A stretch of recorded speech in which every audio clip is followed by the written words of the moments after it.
Advance Wars 2 holds a special place in my heart. I remember fondly waking up in the morning as a child and playing this game during my summer break. Now, I didn't play Advance Wars 1 until after I played Advance Wars 2, so maybe I'm a little biased, but I do prefer 2 over 1.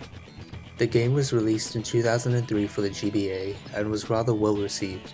The first thing you'll notice is probably the slight shift in art style. Gone are the curvaceous playful designs, replaced by hard edges and bold colours. It gives the game a cleaner look that extends to nearly everything, including the menus, maps, and characters. Oh, the character designs. Sure, they're less expressive than before, but they look much better. Just look at Sturm. He actually looks like a menacing villain this time around instead of... The change to a more serious art style isn't just for show though, because it perfectly reflects the campaign mode. The story takes place after the first game. Having driven off the Black Hole Sturm, War's world sees a period of peace. The four countries, Orange Star, Blue Moon, Yellow Comet, and Green Earth, mostly stick to their own affairs. However, the peace doesn't last long as Sturm once again tries to conquer War's world. This time, he enlists the help of four Khos, Flak, Lash, Adder, and Hawk. Each of them tasked with the invasion of one of the four countries and to use the resources they steal to fuel the war effort. Now it is up to the Khos of each country to drive off the Black Hole forces and put an end to Sturm for good. Already, it's a much stronger story than the first game. This time you actually have an enemy to focus on, so you're not just bumbling around with an army in tow hoping that you don't get attacked, and the antagonists are actually pretty well written. Each has their own little quirk that makes them unique, like Lash the deranged genius who views war as a game. They're a lot of fun to battle against because they have their own powers as well. In addition to the new Black Hole codes, the Allied nations, though they don't actually become the Allied nations until the end of the game, also get new codes, bringing the total number of playable codes up to 18. The new codes are quite personable with their own backstories, and the way they interact with other codes is quite humorous thanks to the writing. But more importantly, the addition of new codes also adds new code powers and abilities to the mix, but I'll get to that later. The maps in the campaign mode are much larger and more creative in their design thanks to the addition of new map elements. Cannons that deal damage to the strongest unit in range, pipes that restrict the movement of all units, and silos that can only be operated by infantry, but they can deal massive damage to anything on the map.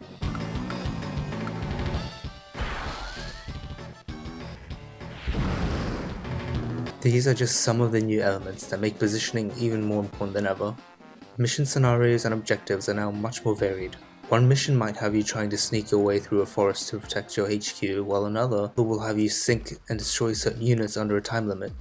This helps to keep the gameplay fresh because you're not doing the same things over and over. Furthermore, missions are distributed evenly amongst the different codes, giving you insight into their character. More importantly, it lets you experience how a code performs a battle. As with the previous game, codes have a passive effect on their troops, and with the addition of new codes come new abilities. My personal favourite is Jess, who specialises in ground-based combat. She effectively completes the Green Earth tree of air, sea and land. Her vehicular units are stronger than most, but all of her other units incur a small damage penalty. This allows her to dominate on any ground-based map, but she's a fish out of water if you put her on a map that relies on aerial or naval units. Many of the returning codes have had their abilities tweaked in the name of balance. For example, Max's direct attack units now do a little less damage than before, while Kanbei's units have received an offensive and defensive boost. Whether these changes were warranted, I'll let you decide, but it did change up how the game played. Speaking of game changing, you might have noticed this larger set of stars on the power gauge. This is representative of the Super Code Power, another tier of code power that is stronger but takes longer to charge. Super code powers often confer ridiculous bonuses to your units and can help sway the battle in your favour. An easy example of this is Andy. His code power still heals his units by 2 hit points. However, his super code power heals all units by a massive 5 hit points, increases firepower, and movement speed by 1 space. This addition adds another layer of depth to the gameplay. Instead of deciding when you want to use your code power, you now have to decide which tier of code power you want to use. You could give yourself slack with frequent buffs throughout the game, or you could save up for your super code power and turn the tide of battle. It's up to you how you use it, and victory depends on it. It's also worth noting that using your code power will only deplete the code power portion of your gauge. That is, any extra code power you have will remain. I love this new feature because it adds another layer of depth on top of what was already a deeply strategic game. As for units, they all make a return. You have your standard infantry, tanks, helicopters and subs to name a few, and they all function identically to the first game. The only new unit is a Neotank. Designed by Lash, the Neo tank is an absolute terror to go up against. With superior offensive and defensive stats, nothing on the ground can go toe-to-toe with this beast. It's expensive, but it's the best tank money can buy. You need to unlock the Neo tank for use in the campaign by completing a series of tasks. First, you need to find the map revealing the location of the research lab containing the plans for the Neo tank. Maps are hidden in missions and you need to capture a specific city to acquire the map. You'll be told in advance which mission contains the map, but finding the map is completely up to you. Once you have the map though, it will unlock a special mission in which you must capture a research lab before the Neo tank plans are destroyed. If you manage to do that, then the Neo tank is yours to use. For the country you're playing as anyway. Yeah, you need to repeat these steps for each country if you want to use Neo tanks. I don't know why they couldn't just share the plans for it. I mean, how hard could it be? I'm pretty sure I got the plans with Orange Star and they could easily distribute the plans to the other countries to help them out. Heck, Sammy even goes all the way to Yellow Comet to help them secure their plans. Why didn't you just bring the plans instead of this puny armada? Logical inconsistencies aside, the Neo tank missions are a lot of fun. They're short, challenging missions that test your time management skills, and because the missions are different for each country, it doesn't feel repetitive. Like the previous game, you were awarded a rank when you complete a mission. These ranks reflect how well you did based on power, technique, and speed. Power being how many enemy units you destroyed, technique referring to how many units you lost, and speed is based on how quickly you finished a mission. Each criteria is scored out of 100 for a total of 300, and these points are used as currency in Haji's shop. Here you can buy new maps to play on, codes to use in multiplayer, and color swaps for codes. Most of them look pretty good. And some are less good.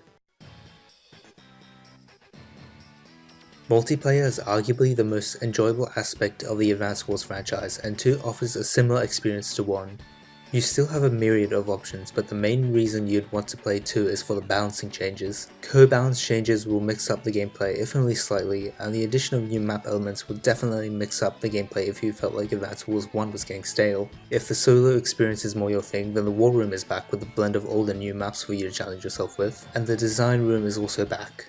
The music also deserves a mention. There's a wider variety of music in this game, though most of it's relegated to the menu and dialogue sequences. Co-themes for old codes have remained unchanged, but new codes get their own tune, from Colin's playful march to Jess's mechanical anthem. Each theme is short, catchy, and reflects the code's character. There's also a sound room that unlocks when you complete the game, and it lets you listen to any of your favorite tunes whenever you please. It's a nice touch.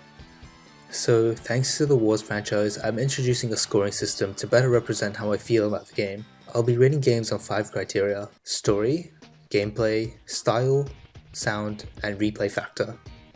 The story is a massive improvement over the first game, being more engaging and lengthier. Combined with memorable characters and funny dialogue means I'm giving story an 8. Gameplay wise, it hasn't changed much since the first game, but that's not a bad thing. The new content adds just enough variation to the formula that I think it's worth playing. I'm giving gameplay a 9. The art style is sleek and modern, but at the same time it's colourful and fun. You could make the argument that the characters aren't as expressive anymore, but I think it works. I only wish they kept the dynamic co-portraits during engagements instead of just eyes. I'm giving style a 9. The music in this game is still toe-tappingly infectious. It's short, simple, but effective, and the addition of new tracks is only good, though it can still get annoying if you have to listen to it for too long, which tends to happen during longer missions. I'm giving music a 9. Replayability is this game's strong suit. You can play this game with friends whenever you want to, as long as you have 1 game card and 1 GBA. If you don't have friends, then there's a harder campaign mode and a war room that can provide you with a challenge if you're up for it. I'm giving replay factor a 10. So overall, if you're new to the Advance Wars franchise, then I'd recommend you start here. You won't be missing out on much, and I think it's a much better game in general.